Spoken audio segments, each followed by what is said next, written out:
नमस्कार दोस्तों, मैं शिवानी स्वागत करते हूँ मेरे यूट्यूब चैनल में। तो चलिए स्टार्ट करते हैं आज की कहानी। प्रकृति की पसंद का गीत कमरे में गूंज रहा था। आराम कुर्सी पर बैठे हुए पृथ्वी सामने दीवार पर टंगी प्रकृति की तस्वीर को अपलक निहार रहे थे। उनके झुर्रियों से भरे चेहरे पर ढुलक आई आंसुओं की धार उनके शुष्क चेहरे को नम करने का प्रयास करने लगी। अचानक से दरवाजे का कमरा खुला और पायल छनकाती हुई प्रकृति कमरे में आते हुए बोली, ओहो पृथ्वी, आप अभी तक आराम से बैठे हैं, चलिए उठिए ना, जाना नहीं है। प्रकृति की आवाज़ बिल्कुल उसके पायल के घुंघरुओं की झंकार की तरह ही मीठी थी। आंसुओं से धुंधली हो गई आंखों में उसकी मीठी आवाज़ ने एक चमक सी भर दी और उनके शुष्क होठ मुस्कुरा उठे। पृथ्वी ने प्रकृति को पुकारने के लिए जैसे ही कहा, प्रकृ, उसके लफ्ज बीच में ही खामोश हो गए। उन्होंने देखा प्रकृति बेड पर बैठे हुए पृथ्वी की तरफ बढ़ गई। पृथ्वी हाथ में किताब लिए बैठे हुआ था। उसके हाथ से किताब लेते हुए प्रकृति प्यार से बोली, अरे उठिए ना, छोड़िए ना ये किताब विताब। प्रकृति ने उसके हाथ से किताब लेने की कोशिश की, लेकिन पृथ्वी ने उसका हाथ पकड़ लिया और उसे झिटकते हुए बोला, जाओ यहाँ से, मुझे नहीं जाना है कहीं, समझी तुम? और किताब को बेड पर फेंककर दूसरी तरफ मुंह करके लेट गया। प्रकृति के मासूम चेहरे पर खामोशी छा गई और आंखें आंसुओं से डबडबा गई। वो दरवाजे की तरफ बढ़ी, पर इस बार उसकी पायल की छनक में वो मिठास, वो चुलबुलापन नहीं था। उसके मन की उदासी उसके पायल की झंकार तक पहुंचकर मानो उसकी तकलीफ को बयां कर रही थी। लाठी के सहारे खड़ा हुआ पृथ्वी आगे बढ़कर उसके आंसुओं को पोंछ देना चाहता था।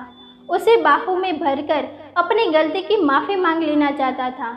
वो कह देना चाहता था उससे कि मैं गुनहगार हूँ तुम्हारा, लेकिन वक्त वो तो उसके हाथों से निकल चुका था। बेबस पृथ्वी निढाल होकर आराम कुर्सी पर गिर पड़ा। आज वो उस प्रकृति का साथ पाने को तरस रहा था, जिसके लिए उसके पास कभी 5 मिनट का वक्त भी नहीं रहा। आज उसके पास वक्त ही वक्त था, लेकिन प्रकृति नहीं थी। धीरे से अपनी आंखों को बंद कर वो उन बीते हुए लम्हों की याद में खो गया, जिन लम्हों में प्रकृति की खुशबू समाई हुई थी। प्रिकू, बिना कुछ कहे, बिना कुछ बोले ही तुमने मेरी जिंदगी के हर लम्हे को खुशनुमा बना दिया था। याद है मुझे, उस दिन तुम सवेरे से खूब तैयारों में जुटी हुई थी, पूरे घर को सजाने संवारने में और मेरे पसंद की चीज़ें बनाने में, और मैं रोज की तरह अपने दफ्तर जाने की तैयारी में व्यस्त था। नाश्ते की टेबल पर मेरी पसंद का गर्मा गर्म गाजर का हलवा और पोहा सजा हुआ था। वाह, कितना स्वाद था तुम्हारे हाथों में। सबने मुझे जन्मदिन की बधाई दी। तुम प्यार से मेरी ओर निहार रही थी। बिना कुछ बोले ही तुम सब कुछ कह गई और मैंने तुम्हें मुस्कुराकर थैंक्स कहा और ऑफिस चला गया। लेकिन ये सिलसिला थमा नहीं। शाम को लौटकर आने पर तो पूरे घर में जश्न का माहौल था। सालों बीते थे, जिन दोस्तों से मिले मेरे सामने खड़े थे। बेहद खुशी थी मुझे। उसके बाद से तो तुमने मेरी जिंदगी के किसी भी खास पल को सुना नहीं जाने दिया था, लेकिन मैं अपनी ज़िंदगी में रंग भर देने वाली पत्नी की ज़िंदगी में उसकी खुशियों में कभी रंग नहीं भर पाया। अपनी दुनिया में मगन मैंने कभी तुम्हारे दिल को, उसकी खुशियों को समझने की कोशिश ही नहीं की। तुम धीरे धीरे मुरझा रही थी। वो हंसती खेलती हुई प्रकृति कहीं खो गई थी।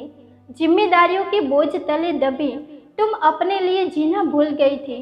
बस हमारे लिए, परिवार के लिए सब कुछ चुपचाप सही जा रही थी, और मैं तुम्हें समझने के बजाय तुम पर गैर जिम्मेदार होने का इल्ज़ाम लगाई जा रहा था, तुमसे नाराज़गी जता रहा था। लेकिन वो एक दिन, जिस दिन मैंने तुम्हें पहली बार नाराज़ होते हुए देखा था, ऐसा लग रहा था कि बरसों से रुका हुआ बांध टूट गया हो। आंखों से बहते हुए आंसू की धार और उन आंखों से झलकते वो लाल डोरे तुम्हारे धैर्य की पराकाष्ठा पार होने का प्रमाण थे। 30 साल की शादी में तुमने पहली बार अपने लिए आवाज़ उठाई थी। तुम्हारा पूरा बदन क्रोध के आवेग से कांप रहा था। तुम्हारे वो सवाल कि हर बार मैं ही क्यों गलत साबित हो जाती हूँ, क्या गुनाह किया है मैंने? जी जान से आप सबकी सेवा की, गलत न होते हुए भी गलत साबित हुई। कभी आप सबसे अपने लिए कुछ नहीं मांगा। मेरी खुशी किस में है, कभी आप लोगों ने जानने तक की कोशिश भी नहीं की। और आज पहली बार मुझे उठने में जरा सी देर क्या हुई, आप सबने मुझे लापरवाह बना दिया। आप सब में से किसी ने ये जानने की कोशिश तक नहीं की कि आखिरकार मुझे क्या हुआ। बोलिए, जवाब दीजिए, जवाब। ये कहते कहते तुम्हारी आवाज़ लड़खड़ा गई और तुम बेसुध होकर जमीन पर गिर गई। प्रकृ, माँ, बहू, हम सब तुम्हारी तरफ दौड़ गए। प्रकृ, उठो उठो, प्लीज आंखें खोलो। अरे डॉक्टर साहब को फ़ोन करो। संजू, समीरा। मैंने तुम्हें अपने गोद में उठाकर बिस्तर पर लिटा दिया।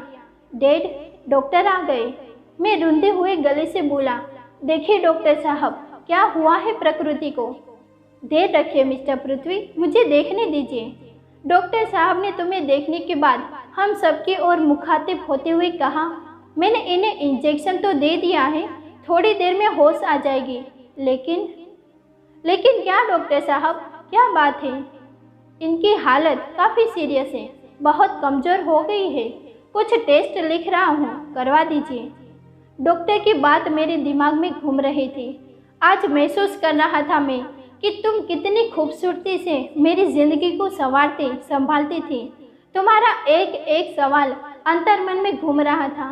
खुद को अपराधी सा महसूस कर रहा था मैं। डैड, संजू की आवाज़ आई।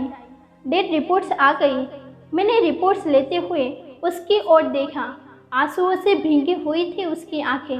नाकाम कोशिश कर रहा था खुद को संभालने की। वो मेरे गले लगकर फूट फूट कर रोने लगा। डैड, मैंने घबरा कर पूछा, संजू क्या हुआ, क्या बात है बेटा? डैड, मोम के पास ज़्यादा वक्त नहीं है। क्या? मोम को ब्रेन ट्यूमर है। संजू, ये क्या कह रहा है बेटा? ये सच है डैड। मैं बेजान सा तुम्हारे कमरे की तरफ बढ़ने लगा और तुम्हारे सिरहाने पर आकर बैठ गया। तुम्हें मेरी आहट मिल गई थी। तुमने अपनी आंखें खोली और मुझे पुकारा, पृथ्वी। हाँ प्रभु, बोलो, अब कैसा महसूस कर रही हो तुम? मैंने ज़बरदस्ती अपने होठों पर मुस्कुराहट लाने की कोशिश की। हाँ ठीक हूँ, पर सर में थोड़ा दर्द हो रहा है। तुम आराम करो, थक गई हो। अरे नहीं, आराम करने का वक्त नहीं है। बच्चे आने वाले होंगे, उनका खाना बनाना है। ओह, बहुत देर कर दी मैंने। प्रिकू रुको, सुनो। मैं तुम्हें बुलाता रहा और तुम मुझे अनसुना कर घर और बच्चों की जिम्मेदारियां निभाने चल पड़ी। दिन बीतते गए। मैं तुम्हें हर खुशी देने की कोशिश करता रहा, लेकिन वक्त इतना कम था कि चाहकर भी तुम्हें जी भर खुशी नहीं दे पाया। 23 फरवरी का दिन, ये वो दिन था जिस दिन तुम मुझे छोड़कर जाने की तैयारी कर चुकी थी। अचानक से तुम्हारी आवाज़ आई, पृथ्वी। मैंने पलटकर तुम्हारी तरफ देखा। तुम सीढ़ी से नीचे उतर रहे थे। तुम्हारे कदम डगमगा रहे थे। तुमने मेरी तरफ हाथ बढ़ाया। प्रकृति, क्या हुआ? रुको, मैं आ रहा हूँ। तुम्हारी सांसें उखड़ रही थी। तुम निढाल होकर मेरी बाहों में गिर पड़ी। प्रकृति, प्रकृति, मेरी तरफ देखो। सुनो, कुछ नहीं होगा तुम्हें। यहाँ लेटो आराम से। मैंने तुम्हें बिस्तर पर लिटाने की कोशिश की, लेकिन तुमने कसकर मेरा हाथ पकड़ा और मुझे रोकने की कोशिश करते हुए बोली, नहीं पृथ्वी, आज तक मैंने आपसे कुछ नहीं मांगा। जो आपने कहा मैंने वही किया, जो आपने दिया वही लिया। आज मेरी आखिरी इच्छा पूरी कर दीजिए। जानती हूँ कि मेरे पास वक्त नहीं है। आज मुझे यूं ही अपने कंधे पर सर रखकर सो लेने दीजिए। चंद सांसें बची है जिंदगी की, ये चंद पल मुझे दे दीजिए। प्रकृति, ये क्या कह रही हो? तुमने मुझे बीच में ही रोक दिया। पृथ्वी, मैं जानती हूँ कि मुझे ब्रेन ट्यूमर है। मैंने अपनी रिपोर्ट्स देख ली थी। मैं आश्चर्य से तुम्हें देख रहा था। मेरी आंखों में आंसू थम नहीं रहे थे। पृथ्वी, मुझे अपनी बाहों में भर लीजिए। 2 पल सुकून मिल जाएगा। मैंने तुम्हें अपनी बाहों में कस लिया।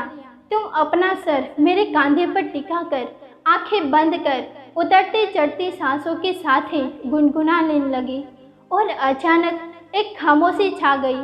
तुम अपने होठों पर एक हल्की सी मुस्कुराहट लिए अपनी जीवन यात्रा को समाप्त कर मुझे तन्हा छोड़कर चली गई। तुम्हारे जाने के बाद मैंने महसूस किया कि तन्हाई का दर्द क्या होता है।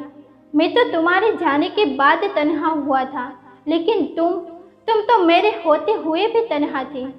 दुआ करूँगा ईश्वर से कि मुझे एक और जन्म दे तुम्हारे साथ जीने के लिए। वादा करता हूँ इस बार तुम्हें तन्हा नहीं रहने दूंगा, नहीं सहने दूंगा तुम्हें तन्हाई का दर्द। दोस्तों, कहानी अगर पसंद आई हो तो वीडियो को लाइक करें, शेयर करें और चैनल को सब्सक्राइब करना ना भूलें। Thank you.